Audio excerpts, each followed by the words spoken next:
નમસ્કાર વિદ્યાર્થી મિત્રો, આજના લેક્ચરમાં આપણે મિશ્ર મધ્યક વિશે ભણીશું. તો મિશ્ર મધ્યક એટલે જો આપણને બે કે તેથી વધુ સમૂહના મધ્યકો જ્ઞાત હોય તો આપણને તેના સંયુક્ત સમૂહનો મધ્યક મેળવી શકીએ છીએ. આવી કિંમતને મિશ્ર મધ્યક કહેવામાં આવે છે. આ વ્યાખ્યાને આપણે દાખલામાં વિસ્તારપૂર્વક સમજીશું.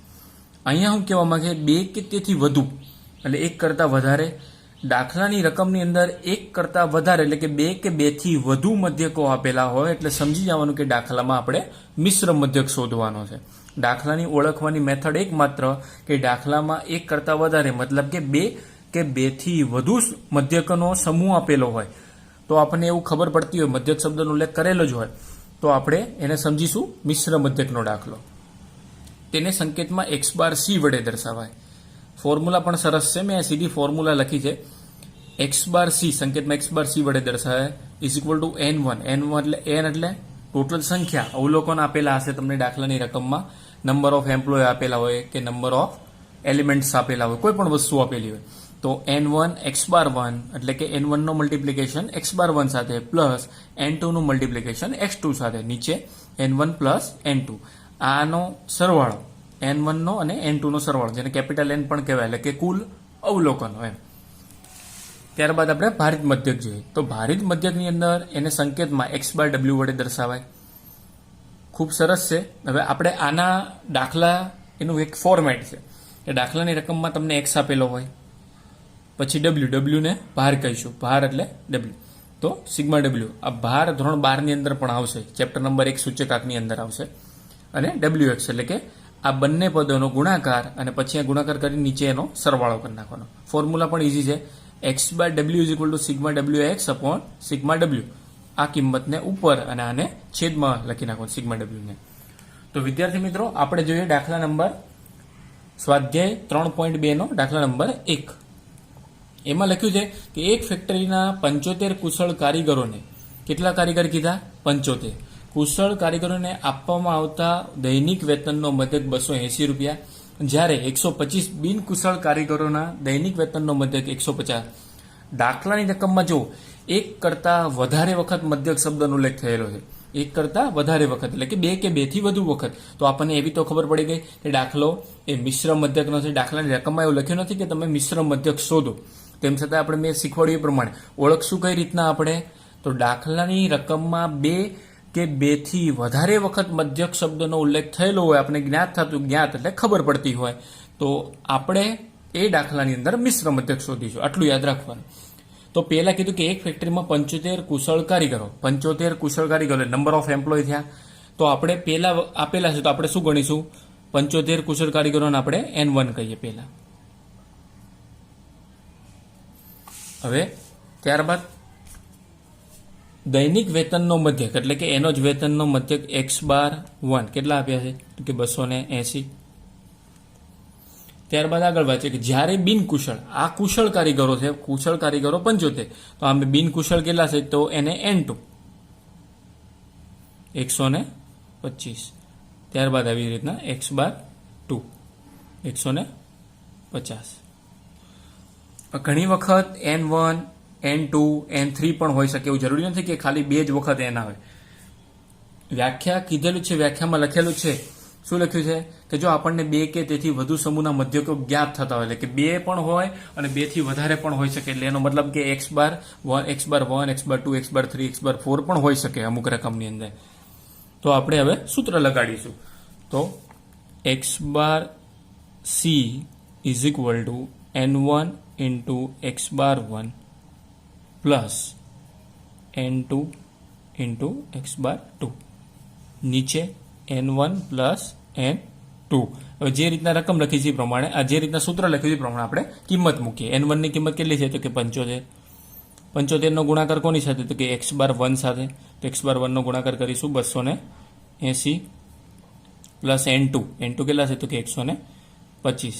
ત્યારબાદ x બાર 2 150 છેદમાં n1 ની રકમ છે 75 અને n2 ની છે 125. હવે સિમ્પલ ગુણાકાર કરવાનો છે. 75 ગુણ્યા 280, તો 75 ગુણ્યા 280 એટલે કે 21,000 પ્લસ 125 ગુણ્યા 150 તો આવશે 18,750 છેદમાં આવશે આ બંને પદોનો સરવાળો. આ ખાસ ધ્યાન રાખવાનું, ગુણાકાર હોય ત્યાં ગુણાકાર કરવાનો, સરવાળો હોય ત્યાં સરવાળો. આ બંનેનો સરવાળો એટલે 200. હવે આ બંને પદો ઉપલા પદોનો સરવાળો કરી નાખીએ આપણે. તો 21,000 પ્લસ 18,750 એટલે 39,750 અને છેદમાં 200. x bar c is equal two જે જવાબ આવ્યો હોય એટલે કે 39,750 ભાગ્યા 200 એટલે કે 198.75. આ દાખલાનો જવાબ ખૂબ સરળ છે. દાખલાને ઓળખવાનું ફરીથી એક વખત સમજાવી દઉં છું. એક્સ બારની રકમ એટલે દાખલામાં મધ્યક શબ્દનો ઉલ્લેખ 2 કે 2 થી વધારે વખત થયેલો હોય ત્યારે હંમેશા યાદ રાખવાનું કે દાખલાની અંદર મિશ્ર મધ્યક શોધવાનો છે. ત્યારબાદ આપણે જોઈએ દાખલા નંબર 2. તો દાખલા નંબર 2 ની રકમ જો એમાં લખેલું છે કે નીચેની માહિતી પરથી ભાવ આધારિત ટકાવારી ફેરફારોનો ભારિત મધ્યક શોધો. તમને સ્પષ્ટ કહી દીધું છે શું શોધવાનું, તો કે ભારિત મધ્યક શોધવાનું. એમાં તમને ખોરાકની વસ્તુ આપી છે, ચોખા, ઘઉં, ચા, ખાંડ ને કઠોળ. પછી બાજુમાં તમને ભાર આપ્યો. ભારને આપણે શેની વડે દર્શાવીએ છીએ? ડબલ્યુ વડે. ખૂબ સરળ દાખલા છે, 2 માર્ક્સમાં પૂછાતા હોય છે.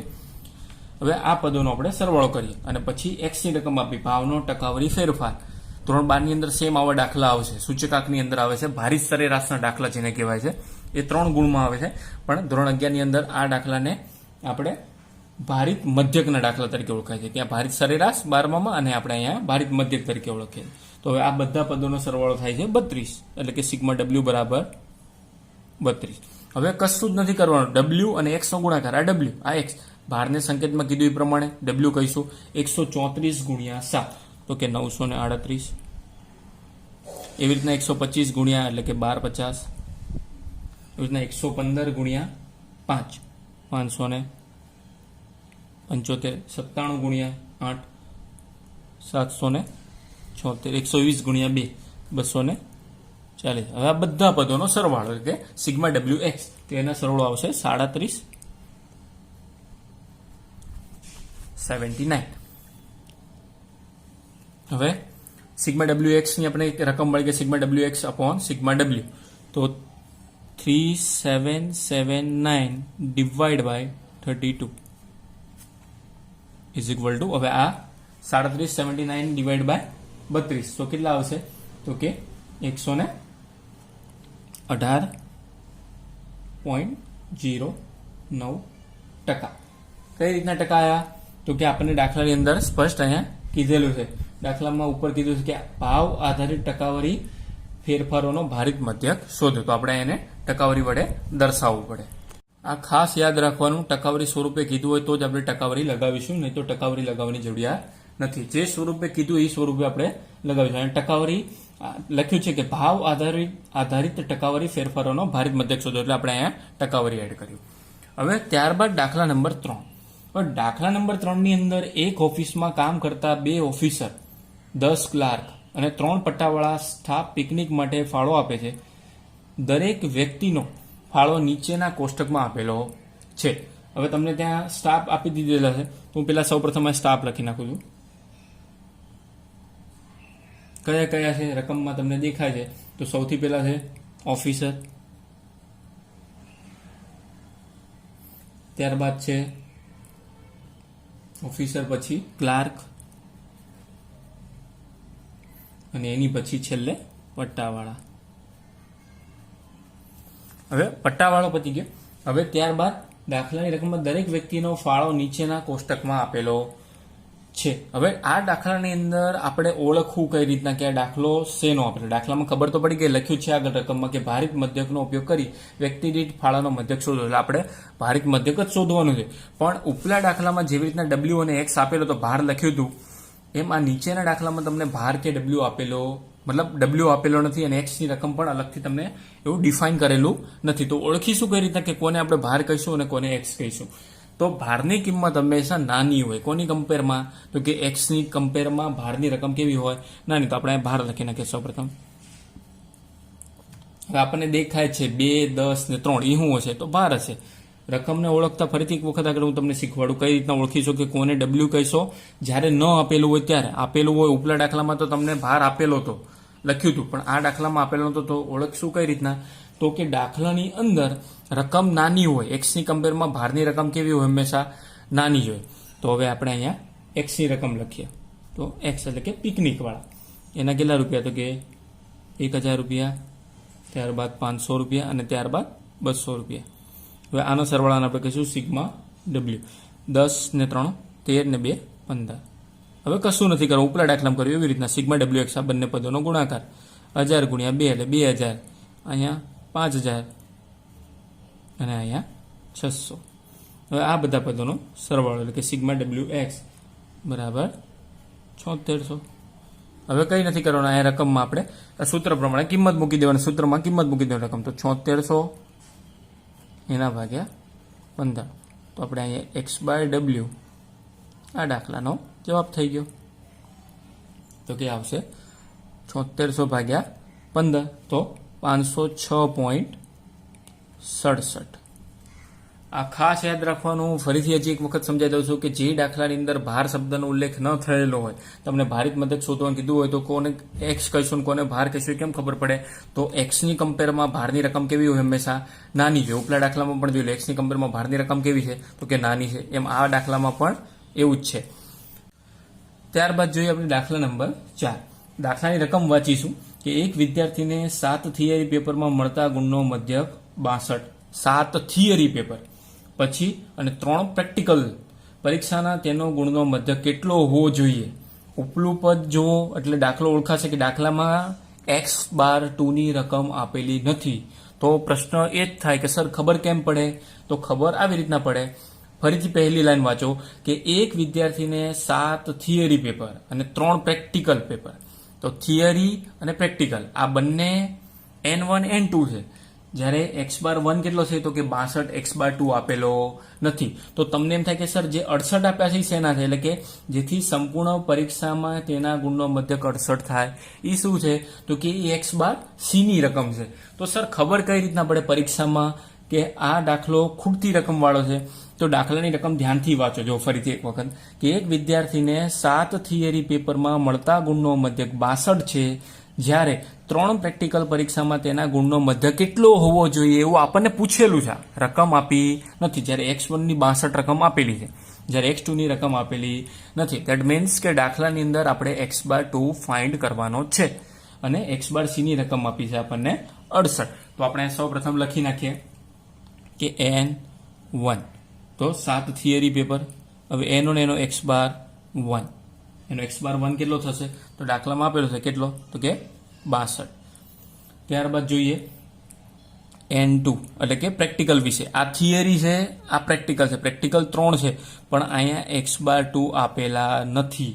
કઈ રીતના ખબર પડે? તો તેના ગુણનો મધ્યક કેટલો હોવો જોઈએ આપણને પૂછેલું છે. તો હું અહીંયા લગાડીશ ક્વેશ્ચન માર્ક. જે 68 આપેલા છે x/c ની રકમ આપેલી છે. હવે આપણે શોધીશું x/2. સૂત્ર જેમ મૂકે છે એવી જ રીતના દાખલો ગણવાનો છે. એટલે કે x/c is equal to N1 x/1 plus N2 x/2 divide by N1 plus N2. હવે આમાં આપણે કિંમત મૂકતી જવાની. x/c ની કેટલી આપી છે? તો કે 68 આપી છે. N1 ની તો કે 7, x/1 તો કે 62 પ્લસ N2 તો કે 3. x/2 આપેલા નથી એટલે હું સીધું લખી નાખું છું 3 × x/2 ડિવાઈડ બાય કેટલા આવશે? તો કે 7 + 3. હવે આપણને બધાને ખબર છે 7 + 3 કેટલા થાય? 10. આ ક્યાં છે? છેદમાં. તો સામે ક્રોસ ગુણાકાર થાય કે ન થાય? હા કે ના? તો અહીંયા આપણે ક્રોસ ગુણાકાર કરીશું. એટલે કે એક પદ વધારવું હોય તો વધારી શકીએ, પણ આલો વધારી દઈએ એક પદ. 68 બરાબર આ બંને પદોનો આપણે ગુણાકાર કરી નાખીએ એટલે કે 62 ગુણ્યા 7 તો આવશે 680. સોરી 62 ગુણ્યા 7 બરાબર થશે 434. 434 પ્લસ 3x/2. મેં શું કર્યું? આ બંને પદોનો ગુણાકાર કર્યો છેદમાં 10. હવે આ પદનો અહીંયા ગુણાકાર કરો. ઉપર કરીને બતાવ્યો તો પણ ફરીથી એક સ્ટેપ આપણે વધાર્યું. કેટલા આવશે? હવે આ બંને પદોનો ગુણાકાર કરી નાખો તો શું આવે? 680. તો 680 બરાબર 434 પ્લસ 3x/2. આ કેવા છે? તો કે પ્લસ છે, આમ આવે તો શું થાય? માઇનસ થાય. તો 680 માઇનસ 434 બરાબર 3x/2. હવે આ બંનેમાંથી એટલે કે 680 માઇનસ 434 તો 246 બરાબર 3x/2. હવે આ બંને પદ વચ્ચે શું છે? તો કે ગુણાકાર છે. આ બંને પદ વચ્ચે ગુણાકાર છે તો શું થાય? આ પદ ક્યાં આવે? ભાગાકારમાં આવે. તો આને આપણે આના છેદમાં લઈ જઈએ એટલે કે 246 એના છેદમાં 3 બરાબર x/2. આ આપણને મળી ગયો x/2 82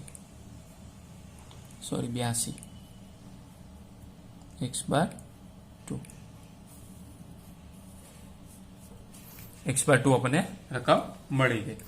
તો મેં કીધું એ પ્રમાણે આ ખૂટતી રકમનો દાખલો છે એમ ખબર કેમ પડે આપણને? તો સૌથી પહેલા જોઈ લેવાનું, તમને રકમ ધ્યાનથી વાંચવાની તો અને તો જ માત્ર ખબર પડશે, નહીં તો ખબર પડશે નહીં. કેમ કે આ દાખલાની અંદર 7 થિયરી અને 3 પ્રેક્ટિકલ કીધા છે. પહેલા પદનો મધ્યક આપે છે, જ્યારે બીજા પદમાં કીધેલું કે ગુણનો મધ્યક કેટલો હોવો જોઈએ એવું આપણને ક્વેશ્ચન પૂછેલો છે. એટલે એવી રીતના આપણે આઈડેન્ટિફાય કરી શકીએ. જો આ વિડીયો આપણને ગમ્યો હોય તો આ વિડીયોને લાઇક કરો, શેર કરો અને મારી ચેનલને સબસ્ક્રાઇબ કરો. Thank you.